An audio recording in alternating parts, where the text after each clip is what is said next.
కొందరి నోట నేను ఈ మాట కూడా విన్నానండి. 20 సంవత్సరాల్లో రిటైర్ అయిపోవటం ఏంది, వారికి పెన్షన్ ఇవ్వటం ఏంది, క్యాంటీన్ ఫెసిలిటీ ఇవ్వటం ఏంటి, హెల్త్కి సంబంధించి వీరికి ఫ్రీ ఫెసిలిటీ ఎందుకు ఇవ్వాలి, ఇలాంటి క్వశ్చన్స్కి ఎన్నిటికో ఆన్సర్ నేను ఈరోజు ఈ వీడియోలో చెప్పాలనుకుంటున్నాను. నమస్తే అండి, వెల్కమ్ టు అవర్ ఛానల్ సలాం సైనిక. ఈరోజు నేను చెప్పబోయే విషయాలు ఏవైతే ఉన్నాయో ఈ వీడియోలో, ఎవరైతే ఇండియన్ ఆర్మీకి ఇప్పుడు అంటే 5 ఇయర్స్ లోపు వెళ్ళారో, అలాగే త్వరలో రిటైర్ అవ్వబోతున్నారు, వారందరికీ కూడా చాలా ఇంపార్టెంట్ అని చెప్పాలి. అలాగే ఎక్స్ సర్వీస్ మెన్స్ అందరూ కూడా తప్పకుండా తెలుసుకోవాల్సిన విషయాలు. అయితే నేను ఇప్పుడు చెప్పబోయే కొన్ని పాయింట్స్లో కొంతమంది నేను చెప్పే పాయింట్స్కి అగ్రి అవ్వచ్చు, కొంతమంది అవ్వకపోవచ్చు. అయితే కొంతమంది ఎక్స్పీరియన్స్ అలాగే నా అనుభవాన్ని బట్టి నేను ఈ వీడియోలో ఎక్స్ప్లెయిన్ చేయడానికి నేను ప్రయత్నిస్తున్నానండి. ఇది ఓన్లీ నా సొంత అభిప్రాయం మాత్రమే, ఎవరిని బ్లేమ్ చేసి మాత్రం కాదండి. ఇక వీడియోలోకి వెళ్దాం. మొదటిగా మనం ఎవరైతే ఆర్మీకి వెళ్తున్నారో వారు 17 ఇయర్స్ 6 మంత్స్ ఏజ్లో వెళ్ళటం జరుగుతుంది. ఆ ఏజ్లో యాక్చువల్గా మిగతా స్టూడెంట్స్ ఎవరైతే టీనేజ్ పిల్లలు ఉంటారో వారైతే ఎంజాయ్ చేయాలి, షికార్లు చేయాలి, కాలేజెస్కి వెళ్ళాలి, అది ఇది చాలా రకాలుగా ఆలోచిస్తారు. కానీ ఎవరైతే దేశం పట్ల బాధ్యతగా, ఇంటి పట్ల బాధ్యతగా ఉంటారో అలాంటి వారు మ్యాక్సిమం 10th 12th అయిపోయిన వెంటనే అసలు డైవర్ట్ అయిపోయి ఈ ఆర్మీ, నేవీ, ఎయిర్ ఫోర్సెస్కి ప్రయత్నించడం జరుగుతుంటుంది. అలాంటి బాధ్యతాయుతంగా ఉన్న వ్యక్తులు మాత్రం చాలా తక్కువ ఏజ్లో వెళ్ళటం జరుగుతుంది. అయితే ఇక్కడ ఎవరి ప్రమేయం ఉండదు, యాక్చువల్గా తల్లిదండ్రుల ప్రమేయం ఉండదు. ఓన్లీ అతని సొంత డిసిజన్ మీద మాత్రమే ఇలాంటి ఆర్మీ, నేవీ, ఎయిర్ ఫోర్సెస్కి వెళ్ళడం జరుగుతుంటుంది. ముఖ్యంగా ఆర్మీ అయితే ఇది ఏదో ఫ్రీగా వచ్చే ఒక ఎంప్లాయ్మెంట్ అనే జాబ్ అయితే అసలు కాదండి. దేశం పట్ల తనకుండే అంకిత భావాన్ని, అలాగే తన ఫ్యామిలీ పట్ల ఉన్న తన బాధ్యతని నిరూపించుకోవడానికి తను చేసే ప్రయత్నంలో భాగంగా ఇండియన్ ఆర్మీలో తన యొక్క ప్రస్థానాన్ని స్టార్ట్ చేయడం జరుగుతుంటుందన్నమాట సోల్జర్. అయితే ఇది ఒక చిన్న పార్ట్ మాత్రమే అతను ఆర్మీలో ఎంటర్ అవ్వటం. ఆ తర్వాత అసలు చాప్టర్ అనేది స్టార్ట్ అవుతుందన్నమాట. ఆర్మీలో వెళ్ళేటప్పుడు తన ఏజ్ని బట్టి తనకి ఆ శ్రమ అనేది పెద్ద కష్టం కాకపోవచ్చు. కానీ అక్కడికి వెళ్ళిన తర్వాత అక్కడ భాష, వేషలు, తిండి, వాతావరణం, అక్కడి పరిస్థితులు అంటే టెరైన్, భౌగోళికంగా ఉండే వాతావరణ పరిస్థితులు అన్నీ కూడా ఇంటి దగ్గర ఉన్న దానికి చాలా విరుద్ధంగా ఉండటం జరుగుతుంది. అలాంటి పరిస్థితిని కూడా తట్టుకొని తన దేశం కోసం తను ఒక వాగ్దానం చేయడం జరుగుతుంది. ఎటువంటి పరిస్థితుల్లో అయినా, ఎవరినైనా పంపడానికైనా, తను పోవటానికైనా సిద్ధంగా ఉన్నాను అనే వాగ్దానం చేయడం జరుగుతుంది. అటు కన్న తల్లికి, ఇటు భరతమాతకి మధ్య తన ఇచ్చిన మాటని నెరవేర్చుకోవడానికి తను 20 సంవత్సరాల పాటు దేశం కోసం తన సర్వీస్ అనేది కొనసాగించడం జరుగుతుంటుందన్నమాట. అయితే ఈ పరిస్థితుల్లో తను ఎదుర్కొనే ఎన్నే సవాళ్ళు అనేది తనని రాటు తేల్చడం జరుగుతుంది. ఒకవైపు తన క్రమశిక్షణ అనేది చాలా కఠినంగా ఉన్న పరిస్థితులు, ఒక్క నెంబర్ సీనియర్ అయినా కూడా తన మాట వినకపోయినట్లయితే ఉండే పరిణామం ఎలా ఉంటుందంటే చాలా దారుణమైన పనిష్మెంట్స్ ఉంటాయన్నమాట. అంత కఠినమైన క్రమశిక్షణ అక్కడ ఉండవలసి వస్తుంది. ఇక ఆ తర్వాత ఇంత కఠిన పరిస్థితులను కూడా తట్టుకొని అక్కడ వాతావరణాన్ని, అక్కడ ఉండే ఆహారాన్ని, అలాగే భాషని అన్నిటిని కూడా అలవర్చుకొని 20 సంవత్సరాల పాటు తను పడే కష్టం ఒక ఎత్తు అయితే, తనని నమ్ముకుని ఇంటికాడ ఉన్న వాళ్ళ కోసం తను పడే తాపత్రయము అంతా ఇంత కాదండి. తన దగ్గర రూపాయి కలుపుకొని తన వారికి చాలా వేస్తూ అలసిపోతాడండి అతను. కానీ ఇంటి దగ్గర కోణం అనేది మరోలా ఉంటుంది. దయచేసి క్షమించండి, ఇక్కడ అందరి విషయం నేను చెప్పట్లేదండి. చాలామంది అంటే 60% వరకు ఇలాగే జరుగుతుందని నేను చెప్పగలను. ఎందుకంటే చాలామంది అభిప్రాయాలు తెలుసుకున్న తర్వాతనే ఈరోజు నేను ఈ వీడియో చేస్తున్నాను. ఎవరెవరైతే మొదటి నుంచి కనీసం మ్యారేజ్ అయ్యేంత వరకు తన తల్లిదండ్రులు తప్ప నన్ను అర్థం చేసుకునే వాళ్ళు ఎవరున్నారు, వారి కోసమే కదా నేను ఇంత అహోరాత్రులు, పగలనక, రేయనక, ఎండనక, చలనక, వాననక, ఎటువంటి టెరైన్ పరిస్థితులైనా, ఎటువంటి ఉగ్రవాదుల మధ్యనైనా కానీ నేను ఇంత పోరాటం చేస్తున్నానంటే వారి కోసమే కదా అనే ఆలోచనతో తన దగ్గర ఉన్న మొత్తాన్ని కూడా తన ఫ్యామిలీకి సమర్పించడం జరుగుతుంది. అయితే ఇక్కడ ఈ కోణం అనేది కొన్ని రోజులు మ్యారేజ్ అయ్యేంత వరకు వారు కూడా ఇతనికి ఫేవర్గా చాలా బాగా చూసుకోవడం జరుగుతుంటుంది. ఎప్పుడైతే మ్యారేజ్ అయిపోతుందో అప్పటి వరకు నువ్వు శ్రమపడి 75% నువ్వు శ్రమపడిన అమౌంట్ మొత్తం మన ఇంట్లో ఇవ్వడం జరుగుతుంది.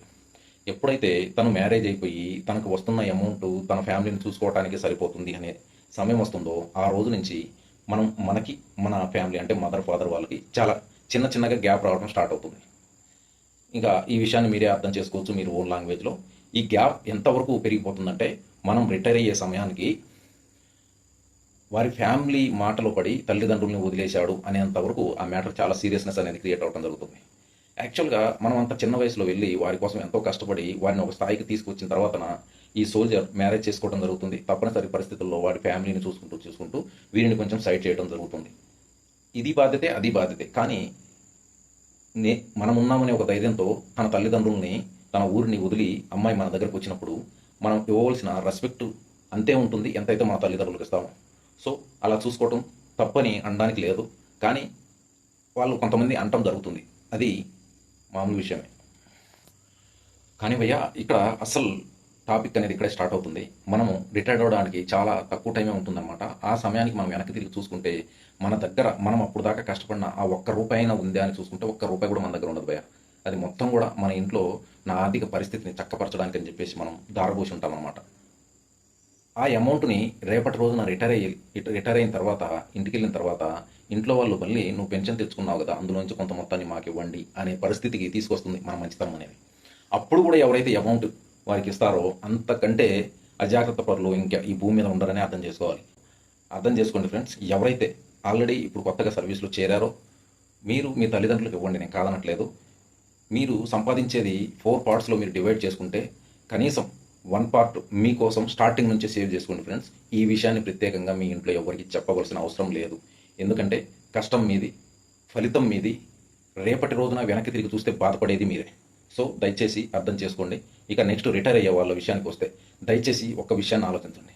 రేపటి రోజున మీరు ఇంటికి వెళ్ళిన తర్వాత మీరు తల్లిదండ్రులకు ఇచ్చిన అమౌంట్ని మీరు అడిగే స్థితిలో ఉండకపోవచ్చు. రిటైర్ అయ్యే ముందుగానే ప్లాన్ చేసుకొని మరి ఆ అమౌంట్ని ఒక పద్ధతిలో జాగ్రత్త పరచుకోవడానికి ఆలోచనలో ఉండి వెళ్ళాల్సిన అవసరం ఎంతైనా ఉంది. మనం చేసిన సాక్రిఫైస్ని మనం ఇంటికి వచ్చిన తర్వాత గుర్తించేవాళ్ళు కానీ, అలాగే మన కోసం గవర్నమెంట్ ఏదైనా చేస్తుందేమో స్థలం ఇవ్వటం కానీ లేదా పొలం ఇవ్వటం కానీ ఇలాంటి సాహసాలు ఏమైనా చేస్తుందేమని మాత్రం ఎక్స్పెక్ట్ చేయొద్దండి దయచేసి. అలాగే జాబ్ కూడా ఏదైనా ఇస్తుందేమో, మనకు రిజర్వేషన్ ఉంది కదా ఏదో ఒకటి దొరుకుతుందిలే అనే ఆలోచన కూడా పెట్టుకోవద్దండి దయచేసి. ఎందువల్ల అంటే మన తెలుగు రాష్ట్రాల్లో ఉన్నది ఓన్లీ 2% మాత్రమే. ఈ 2% ఇప్పటి వరకు లాస్ట్ నేను 5-6 ఇయర్స్ నుంచి నేను చూస్తూనే ఉన్నాను. ఏ ఒక్క నోటిఫికేషన్ కూడా ప్రాపర్గా వచ్చింది లేదు. వచ్చినా కూడా ఎస్సీ, ఎస్టీ, బీసీ, ఈడబ్ల్యూఎస్ ఇలా ఎన్నో కేటగిరీస్ చూసిన తర్వాత మనం చివరిలో ఎక్కడో పొరపాటుగా 1 లేదా 2 అంకెలతో పాటు ఎక్స్ సర్వీస్ మెన్ కనపడడం జరుగుతుందండి. ఈ 1-2 అంకెలకి దాని పక్కన 2 సున్నాలు పెట్టి ప్రయత్నం చేసేవాళ్ళు ఎంతోమంది ఉంటారనమాట. అలాంటి వారితో పాటు మనం కాంపిటీషన్ ఇచ్చి గెలవగలమా, దీన్ని కూడా మనం దృష్టిలో ఉంచుకోవాలండి.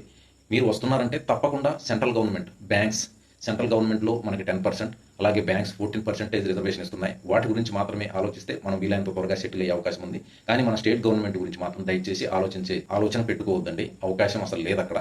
ఆ నోటిఫికేషన్ ఇచ్చేది ఉగాదికో లేక సంక్రాంతికి ఇవ్వడం జరుగుతుంది. అది నెక్స్ట్ మళ్ళీ సంక్రాంతికి ఆ నోటిఫికేషన్ అమల్లోకి వచ్చినా కూడా అది అమలు అవుతుందా లేదా అని కూడా మీరు ఎక్స్పెక్ట్ చేయడానికి లేదు. అలాంటి రాజకీయాలు ఇక్కడ నడుస్తుంటాయి. కనుక ఎక్స్ సర్వీస్ మెన్స్కి ఇక్కడ ఎటువంటి విలువ అనేది లేదనే చెప్పాలి డైరెక్ట్గా. సారీ, నేను ఇక్కడ ఈ వర్డ్స్ వాడాను, మీకు నచ్చకపోవచ్చు, కానీ ఇదే ఫ్యాక్ట్ ఇక్కడ. సో అర్థమైంది కదండి. గవర్నమెంట్లు కానీ అలాగే మనం చేసిన సాక్రిఫైస్ని గుర్తించేవారు కానీ ఇక్కడ. అలాగే ఇక ఇంకో కొసమెరుపు ఏంటంటే, కొందరి నోట నేను ఈ మాట కూడా విన్నానండి. 20 సంవత్సరాల్లో రిటైర్ అయిపోవటం ఏంది, వారికి పెన్షన్ ఇవ్వటం ఏంది, క్యాంటీన్ ఫెసిలిటీ ఇవ్వటం ఏంటి, హెల్త్కి సంబంధించి వీరికి ఫ్రీ ఫెసిలిటీ ఎందుకు ఇవ్వాలి, ఇలాంటి క్వశ్చన్స్కి ఎన్నిటికో ఆన్సర్ నేను ఈరోజు ఈ వీడియోలో చెప్పాలనుకుంటున్నాను. మీకు తెలుసా అండి, తను 17 సంవత్సరాల ఏజ్లో ఆర్మీకి వెళ్ళటం జరుగుతుంది. 20 సంవత్సరాల్లో మీరు 60 సంవత్సరాల్లో పడే కష్టం తను 20 సంవత్సరాల్లోనే పడడం జరుగుతుంది. మీరు 60 సంవత్సరాల దాకా ప్రతిరోజు 8 గంటల డ్యూటీని కూడా సక్రమంగా చేయలేని పరిస్థితుల్లో ఉన్నప్పుడు అతను 24 గంటల్లో ఎటువంటి ఎక్స్క్యూజెస్ లేకుండా ఎటువంటి పని చెప్పినా కానీ తన డ్యూటీ తాను నిర్వర్తించడం జరుగుతుంది. అందువల్లనే ఈరోజు భారతదేశం వారి చేతుల్లో సురక్షితంగా ఉంది. ఇండియన్ ఆర్మీలో 20 సంవత్సరాలకే తనకి 60 సంవత్సరాల ఎక్స్పీరియన్స్ అయిపోయి ఉంటుంది. 60 సంవత్సరాల వయసులో రావాల్సిన హెల్త్ ఇష్యూస్, ఎక్స్పీరియన్స్ అన్నీ కూడా తనకి 20 సంవత్సరాల సర్వీస్లోనే తనకి రావడం జరుగుతుంది. అందువల్లనే ఒక ఆర్మీ రూల్ని ప్రత్యేకంగా ఏర్పాటు చేసి మరి వారికి వాలంటీర్ డిశ్చార్జ్ అనేది ఇచ్చి మరి ఇంటికి పంపించడం జరుగుతుంది, గౌరవించి మరి. దాంట్లో భాగంగానే ఈ పెన్షన్, హెల్త్కి సంబంధించిన ఫ్రీ ట్రీట్మెంట్, అలాగే క్యాంటీన్ ఫెసిలిటీ ఇవ్వడం జరుగుతుంది. ఇది అతని హక్కు. ఇలాంటి ఫెసిలిటీస్ లేనట్లయితే ఈ రోజుల్లో ఎవరైనా వెళ్ళగలుగుతారా? ఇప్పటి పరిస్థితుల్లో రిజర్వేషన్ లేని ఒకే ఒక్క జాబు, తన సొంత దమ్ము మీద వెళ్ళగలిగే ఒకే ఒక్క జాబు, కులమత భేదాలకు అతీతంగా, ప్రాంతాలకు అతీతంగా ఉన్న నిజాయితీ గల ఒకే ఒక్క జాబు ఇది ఇండియన్ ఆర్మీ అని మాత్రమే మనం ఈరోజు చెప్పుకోగలం. ఇదండి వీడియో. చాలా ముఖ్యమనిపించింది, చాలా మందికి కనెక్ట్ అవుతుంది అనుకుంటున్నా. తప్పకుండా ఈ వీడియోలో కొంతైనా మీకు కనెక్ట్ అయితే తప్పకుండా షేర్ చేయండి, అలాగే సబ్స్క్రైబ్ చేయండి. ఇదండి వీడియో. మరో వీడియోలో మళ్ళీ కలుద్దాం. Thank you. జై హింద్.